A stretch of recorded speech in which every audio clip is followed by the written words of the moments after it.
자, 세 번째 날 다이칸야마 역에 왔습니다. 여기가 진짜 사람이 없는 것 같아요. 그래서 제가 책에서 읽었을 때는 다이칸야마점을 만들었을 때 사람이 안 오는 곳을 오게 만들어야 되는 기획이 되게 중요하다라고 해서 그렇게 해서 만들었고, 많은 분들한테 사랑을 받는 곳으로 알고 있거든요. 그래서 진짜 여기가 유동인구 자체가 없는 곳이구나 라는 걸 느끼게 되었습니다. 길거리도 되게 한적하네요. 다이칸야마가 도쿄에서 고급 주택가랑 외교 대사관들 그런 거 많은 지역이라고 합니다. 우리나라의 한남 같은 느낌이랄까 그럴 것 같아요. 다이칸야마 치타야에 도착했습니다. 아침이라 그런지 사람이 적네요. 거의 전세내다시피 있을 것 같습니다. 그리고 여기 맞은편에는 기아지처럼 돼 있는데 미켈란젤로 카페거든요. 제가 치타야 관련 책을 읽었을 때 여기 미켈란젤로 카페에 앉아서 여기 치타야를 기획했을 때 많은 영감을 얻었다고 합니다. 카페에 앉아가지고 뭐 지나다니는 사람들의 행세를 본다거나, 아니 이 사람들이 뭘 좋아할지 그런 것들을 고민을 많이 했다고 해요. 밤낮으로 또는 뭐 비가 오거나 눈이 오거나 많은 노력을 했던 장소라고 합니다. 그래서 저기도 이따가 한번 가보려고 합니다. 아침 8시가 안 됐는데도 스타벅스에 사람 많습니다. 여기 세오라운지 다이칸야마 점입니다. 확실히 여기가 제일 크네요. 그리고 조경하고 어울려져 있어서 느낌 좀 다릅니다. 그래서 제가 다녀봤던 세오라운지가 여기 포함하면 6군데가 7군데인데 여기가 제일 좋죠. 거의 여기가 본점 같은 느낌이니까. 한국 사람이든 일본 사람이든 좋은 자리는 다 창측입니다. 창측부터 자리가 차고 있어요. 이런 자리는 3명 이상 앉을 수 있는 자리라고 나와 있고요. 오브제나 이런 것들이 너무 잘 돼 있어요. 네, 여기는 회의실 같습니다.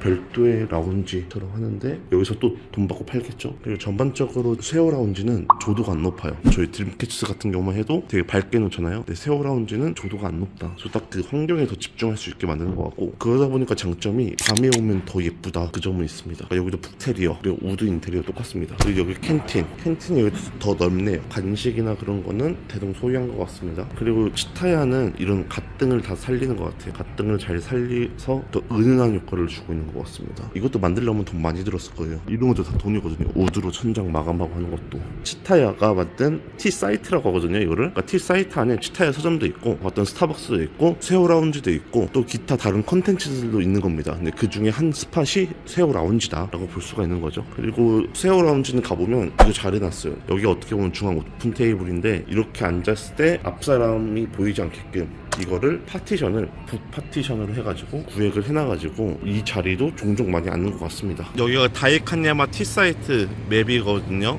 여기 보면 3번 데가 세오라운지 있죠. 그리고 1번 써있는데도 세오라운지 작게 있더라고요. 그래서 1, 2, 3번이 메인이고 그 밑에는 오른쪽엔 주차장에 있고 왼편에는 이제 뭐 무토벨로라는 뭐 유모차나 뭐 그런 거 파나봐요. 그런 데도 있고 또 식당도 있고 그렇게 되어 있는 것 같습니다. 여기 세오라운지를 쓰고 있는 지 한 4시간 넘거든요. 근데 제가 아침 한 8시 왔는데 지금 한 오후 2시 됐어요. 근데 좌석이 한 70% 정도가 찼어요. 거의 100명 넘는 사람들이 이 공간을 쓰고 있습니다. 거의 시간당 10,000원 넘는 요금을 쓰거나 아니면 정액제로 쓰고 있죠. 이렇게 오픈형인데도 많은 분들이 쓰고 있는 거 봐서는 놀랍기도 합니다. 그래서 과연 이런 컨셉이 한국에서도 들어왔을 때 어떻게 하면 이렇게 적용해서 좋은 결과를 낼 수 있을지 그것도 궁금하고요. 우리나라 고객들도 기존에 보통 보면 독립실을 더 많이 선호하거든요. 자유수 고객도 어느 정도 여유가 되면 독립실로 전환을 하는데, 그렇다면 이런 라운지를 더 많은 사람들이 쓰게 하려면 이제 어떤 방법이 있을까, 그런 것도 고민을 하게 되는 거죠. 그래서 치타야의 세오 라운지를 방문하면서 기대되는 것도 있고 더 설레이는 것도 있고 고민이 점점 더 많아지는 것 같습니다. 지금 거의 한 저녁 7시까지 있는데 아직도 많은 사람들이 써요. 근데 여기 이제 세오라운지 다이칸야마 점 같은 경우는 진짜 외진데 있거든요. 지하철역에서도 걸어서 한 5분 이상 되는 외진데 있고, 주변에 뭐 대사관하고 그냥 분위기 좋은 음식점, 카페 그 정도만 있고 유동인구도 많은 편은 아닙니다. 그런데도 사람들이 여기 찾아와서 많이 이용을 하고, 특히 세오라운지를 와서 일을 하고 있는 것도 되게 신기했어요. 그래서 여기 지점 같은 경우는 아까 보니까 80% 이상이 다 노트북 가지고 일을 하더라고요. 그리고 도쿄 공유 오피스는 이제 공유 오피스 문화가 제가 앉은 이런 자리에서 다들 줌 회의를 한다거나 그러고 있어요. 그러니까 저도 자연스럽게 이렇게 영상을 이 자리에서 촬영도 하고 있는 거죠. 그래서 우리나라 라운지 문화 같은 경우는 이렇게 이야기를 한다거나 줌 회의를 하면 이제 제재가 들어오죠. 왜냐면 다른 입주사들이 민원을 넣으니까. 그래서 회의실이나 스피킹 룸 이제 그런 데를 이용을 했는데, 여기 같은 경우는 그냥 그 앉은 자리에서 되게 프리하게 그렇게 일을 합니다. 그런 점이 좀 인상 깊었습니다. 그래서 도쿄에 있는 공유 오피스는 이제 독립실 비중이 굉장히 적어요. 아예 독립실 없는 곳도 많고요. 있어도 전체 면적이 한 30-40% 정도로 놓고 나머지는 이렇게 코워킹 라운지나 아니면 이런 라운지처럼 이용을 합니다. 또 재미난 게 이 라운지가 단순히 워크 라운지 개념만이 아니에요. 아까도 보니까 엄마랑 아들이 와가지고 아들이 숙제하는 거를 엄마가 봐주고 있더라고요. 일반 카페처럼도 이용이 되고요. 또 어린이 요금도 따로 있습니다. 저렴하게. 그리고 아까 보니까 교복 입은 한 중학생 정도 되는 학생도 자리에 앉아가지고 뭐 숙제 같은 거 하더라고요. 그래서 그렇게 여기 세워라운지가 단순히 일하는 사람만을 위한 공간이 아니라 다양한 사람들한테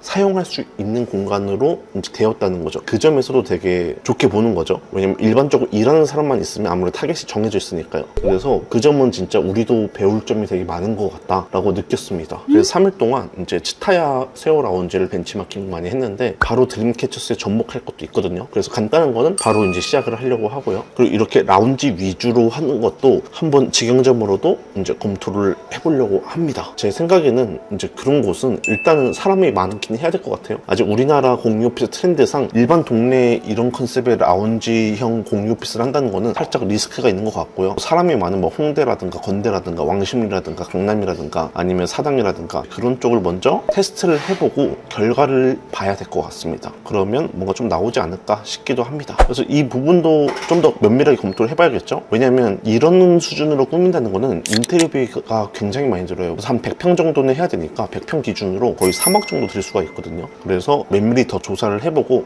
진짜 이거 사업성 있겠다, 한번 시도해보고 싶다, 안 해보면 나중에는 후회할 것 같다, 그런 마음이 들 때 한번 시도를 해보지 않을까 싶습니다. 그게 뭐 내년 초가 될 수도 있고 내년 말이 될 수도 있겠죠. 그러면 도쿄 공유 오피스는 어떤 모습일까에 대한 해외 출장을 여기서 마무리하겠고요. 전 내일 아침에 바로 체크아웃하고 바로 비행기 타러 가야 되거든요. 그래서 도쿄 공유 오피스 탐방도 오늘 한 저녁 7시 넘었는데 여기서 마무리하겠습니다. 시청해주셔서 감사합니다. 우리나라의 공유 오피스 트렌드도 점점 변하고 있다는 걸 체감하고 있다. 또한 공간에 대한 경계도 점점 복합될 것이다. 매출 천정이 있는 공유 오피스에 새로운 기회가 될 거라 믿는다. 우리 드림캐쳐스의 인테리어, 공간계, 의자, 소파 등 그대로 카피하는 업체가 점점 더 생기고 있다. 짝퉁 카피 업체가 생겼다는 건 그만큼 우리가 잘하고 있다는 증거다.